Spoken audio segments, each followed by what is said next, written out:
Donc, mieux vaut transmettre un art à ses Oui. enfants que leur léguer 1000 pièces d'or. Bien sûr, bien sûr, bien sûr. Moi, je suis devenu artiste parce que ma mère se levait le matin, écrivain, et elle allait prendre son petit déj, et puis après, elle se recou... Moi, j'allais à l'école à ces heures-là, enfin, et elle se recouchait, elle se remettait dans son lit, elle mettait sa machine à écrire, elle tapait, et je me disais, quand j'avais 8 ans, c'est quoi ce métier extraordinaire?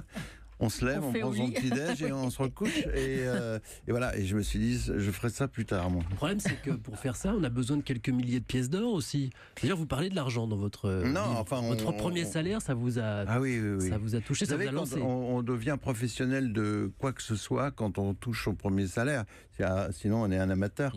Et c'est vrai que le jour où j'ai eu mon premier chèque, j'ai pas pu le garder parce que j'en avais besoin, mais sinon je l'aurais bien encadré, celui-là. Oui, mais sauf que votre premier métier et première passion, c'est le cinéma.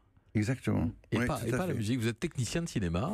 Exactement. Vous auriez pu le rester, non? Ah, j'aurais pu le rester, absolument. Mais c'est-à-dire que, en fait, j'avais besoin d'avoir un travail. Quand j'ai commencé le cinéma, j'avais 21 ans, hein, donc j'étais vraiment un poussin. Et j'ai commencé dans le montage de films, et puis j'ai réalisé un peu, etc.